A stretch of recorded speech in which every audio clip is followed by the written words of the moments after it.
Okay everyone, बहुत बहुत स्वागत है आप सभी लोगों का इस अमेजिंग से वीडियो के अंदर। आज हमारे साथ है उज्जवल कुमार झा, जिन्होंने स्कोर किया है 40 marks in CA foundation law. मैं इंटरव्यू ये इसलिए ले रहा हूं बेटा, क्योंकि बहुत से ऐसे बच्चे हैं जिन्होंने लास्ट अटेम्प्ट के अंदर या इस अटेम्प्ट के अंदर क्लियर नहीं किए होंगे और वो पूरी तरीके से निराश हो जाते हैं कि क्या मैं अगला अटेम्प्ट क्लियर कर पाऊंगा। तो मैं आपको बता दूं, उज्जवल को सामने लाने का या इंटरव्यू लेने का यही पर्पज है, क्योंकि उज्जवल ने लास्ट अटेम्प्ट में स्कोर किया था 14 मार्क्स और इस अटेम्प्ट में उन्होंने स्कोर किया है 40 मार्क्स, है ना।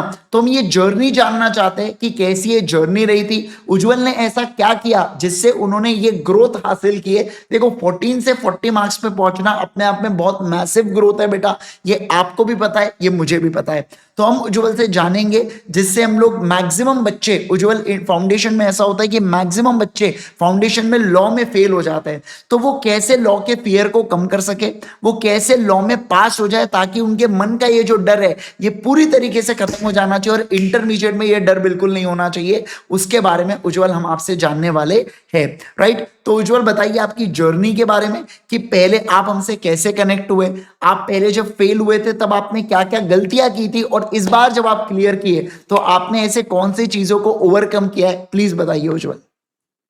सर पिछले अटेम्प्ट जो मैंने दिया था दिसंबर 23 में, ओके। उसमें सर अच्छा, दिसंबर लॉ 23, मतलब आपने काफी पहले एक साल पहले दिया था आपने अटेम्प्ट। ओके। लॉ लॉ अच्छा लगता था आपसे पढ़ने में, समझ में भी आता था। पर जब लिखने का बारी आता था ना, तो मुझे समझ में ही नहीं आता था मैं उसमें लिखूं क्या। मैं बस रीड करते रहता था, मुझे लगता था हो जाएगा। अच्छा। फिर धीरे धीरे ना मैं ना लॉ मुझे इतना हार्ड लगने लगा कि मैंने टोटली गिव अप मार दिया वो अटेम्प्ट। ओके। मैंने तैयारी करी थी, एग्जाम भी दिया था, लेकिन नहीं हो पाया। एक तरीके से मैंने गिव अप ही कर दिया, खुद पे विश्वास ही नहीं था। ओके। लेकिन इस अटेम्प्ट में मैंने बोला नहीं, ऐसे तो काम नहीं चलेगा, कुछ ना कुछ करना ही पड़ेगा। तो फिर आप जैसे सभी टीचर या आप भी क्लास में गाइड करते थे, या फिर जो ब्रेक मिलता था ना, उसमें मैं कोशिश करता था जो थोड़ा थोड़ा लॉ का रीड करते रहूं, जिससे कीवर्ड से मुझे याद रहे। जैसे 15 मिनट का कभी ब्रेक मिलता था या 1 आवर का कभी मिलता था 2 क्लास के बाद, तो उसमें मैं कोशिश करता था इस लॉ के लिए फोकस रखूं, जो मुझे डर ना लगे एग्जाम में। अब हुआ भी ऐसा ही, और सब सब्जेक्ट तो मैंने पढ़ा ही, लेकिन इस बार मैं कॉन्फिडेंट था लॉ में ही। मेरे दोस्त लोग बोलते भी थे जो लॉ में ऐसा है वैसा है, लेकिन इस बार मैं कॉन्फिडेंट था जब नहीं, मेरा लॉ में इस बार निकल ही जाएगा।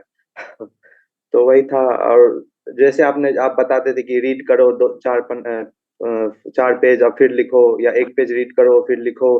वो सर बहुत ही ज्यादा, क्या बताओ सर, वो करना चाहिए सभी स्टूडेंट को, वो बहुत ही हेल्पफुल है। बिल्कुल, मतलब मैं एक्चुअली बता देता हूँ बच्चों को, एक बैकग्राउंड दे देता हूँ मैं कि ये किस चीज के बारे में बात कर रहे हैं। मैं अक्सर बच्चों से कहता हूँ कि जिनको लॉ में बहुत ज्यादा दिक्कत हो रही है ना, तो आप लॉ में पहले 4 पेजेस को पढ़ो, फिर वो 4 पेजेस के बाद किताब बंद कर दो और वो 4 पेज में आपने क्या पढ़ा उसको स्क्रिबल करके याद करने की कोशिश करो। तो उससे आपको ये समझ में आता है कि आपको कितना समझा है, आपकी रिकॉल करने की पावर क्षमता थोड़ी सी बढ़ जाती है। Yes Ujjwal, over to you. Yes sir, तो फिर वही हेल्प किया मैंने। जब अगस्त में जब बैच खत्म हो गई थी, तो उसके बाद मैंने लगभग 2 महीने सितंबर अक्टूबर पूरा फोकस लॉ पे ही था। और सब्जेक्ट में पढ़ता था, लेकिन लॉ ज्यादा पढ़ता था। रीड और राइटिंग तो मेन था सर। आपका book sir, thank you sir book बनाने के लिए। सर उसमें सब कुछ है सर। मैं आपको मैसेज भी किया था बीच में एक क्वेश्चन को लेके, जब मैं पीवाईक्यू कर रहा था, तो जब फाउंडेशन स्टार्ट हुआ था 2018 में, तब से ही मैं पीवाईक्यू कर रहा था उसका। तो मैंने आपको भेजा था, आपने बताया भी था नहीं ये बुक में भी है ये वाले क्वेश्चन। तो फिर मैंने बोला जो वो छोड़ते हैं, बस आपका बुक ही बस 2-3 बार, मैंने 2-3 बार लगातार बुक को सारे क्वेश्चन किए थे। तो वो बहुत ज्यादा हेल्प हुआ था। अच्छा, तो आपने सुपर चार्ट बुक और क्वेश्चन बैंक का फायदा लिया था बहुत ज्यादा, और उसकी मदद से आपने पढ़े थे। आप कोई फास्ट ट्रैक बैच या कोई बैच को ज्वाइन किए थे अल्टीमेट पे? मैं रेगुलर बैच से विश्वास सीए से था अच्छा, सर। विश्वास, इससे आपने रेगुलर बैच से, विश्वास बैच जो हमारा था उससे आपने इससे पढ़ा था। Okay okay okay. तो उज्जवल मुझे एक बात बताइए आप, एक और चीज, कि अभी हमने विश्वास बैच को अभी हमने शिखर बैच कर दिया है, मतलब जो बच्चे कंफ्यूज हो जाएंगे तो अभी हमने उसको शिखर बैच कर दिया है, ठीक है। एक और उज्जवल मुझे एक बात बताना, क्या आपने राइटिंग प्रैक्टिस किए थे, क्या आपने लिख के देखा था लॉ को, और अगर देखा था तो आपने कितने क्वेश्चंस की राइटिंग प्रैक्टिस किए, ये भी बताइए हमें। पूरा क्वेश्चन बैंक सर, 3-4 बार पूरा क्वेश्चन बैंक। 2 महीने में तो लास्ट के, मैं पूरे दिन लॉ पढ़ता रहता था। मुझे दोस्त सबसे कभी बात हो जाता तो वो लोग बोलते थे अकाउंट में, इकोनॉमिक्स में, मैथ में लेकिन मुझे लॉ पहले सर जितना डर लॉ में लगता था ना, अब उतना ही मज़ा लॉ में आता है सर। अमेजिंग, बहुत ही सही लग रहा है मेरे को ये चीज सुन के कि आपका जो डर वाला सब्जेक्ट है एटलीस्ट वो प्यार वाला सब्जेक्ट बन गया था।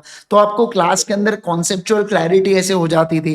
हम लोग क्लास के अंदर रिवीजन भी करते थे। फिर मेरी स्पेशल 26 की रिवीजन सीरीज भी है यूट्यूब के ऊपर, है ना। तो आपने क्या, आपका अप्रोच कैसा रहता था? क्या आप रिवीजन लेक्चर्स देखना प्रेफर करते थे रिवीजन के लिए, या आप सेल्फ स्टडी करते थे? अलग अलग अप्रोच बच्चों का हो सकता है, इसलिए। सर जैसे पहले जैसे एक यूनिट खत्म हुआ, उसके बाद तो मैं रिवीजन लेक्चर देखता था।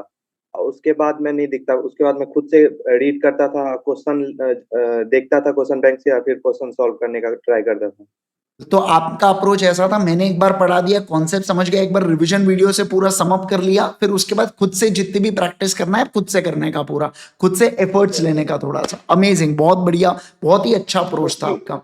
हाँ, मैंने उसी अटेम्प्ट में सीखा था कि कितना भी मैं लेक्चर देख लूं या कितना भी कुछ कर लूं, जब तक मैं खुद से नहीं बैठूंगा ना, तब तक मेरे से नहीं होगा। ये मैंने सीख लिया था उसी अटेम्प्ट में। बिल्कुल बिल्कुल सही कहा आपने, बहुत मतलब 100% आपने बात की है यहाँ पे कि कितने भी लेक्चर्स देख लो इससे कोई फायदा नहीं है जब तक बच्चा खुद से प्रैक्टिस नहीं करेगा, तब तक उसका कुछ नहीं होना है। ये हम लोग बोल बोल के थक जाते हैं क्लास के अंदर, बट बच्चा सुनने को रेडी नहीं होता है। हम हर बार यही कहते हैं कि आपको खुद से प्रैक्टिस करना बहुत जरूरी है।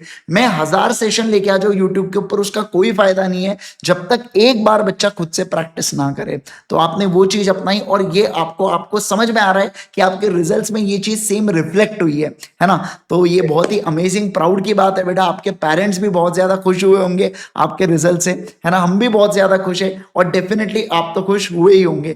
तो थैंक यू सो मच उज्जवल, आपने इतने ब्यूटीफुल इनसाइट शेयर किए हमारे बच्चों के साथ। होप सो हमारे बच्चों के लिए ये सारे इनसाइट्स बहुत ज्यादा यूजफुल रहे हो, है ना।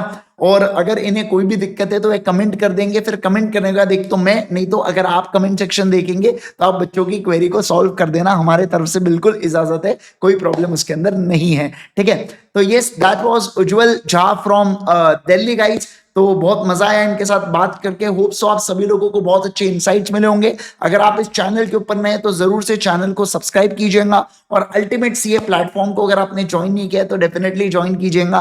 Fast track batches, revision batches, बहुत सारी बैचेस हमारी चलते रहती है, आप बढ़िया ढंग से पढ़ सकते हैं, right. Thank you so much once again, bye bye, take care, all the best Ujjwal from CA for CA intermediate. CA intermediate के भी क्लासेस हमारी चालू हो रही है 10 से। होप सो आपको सीए इंटर में भी बड़ा मजा आएगा जैसे आपको फाउंडेशन में आया था, right. Thank you so much once again, bye bye, take care.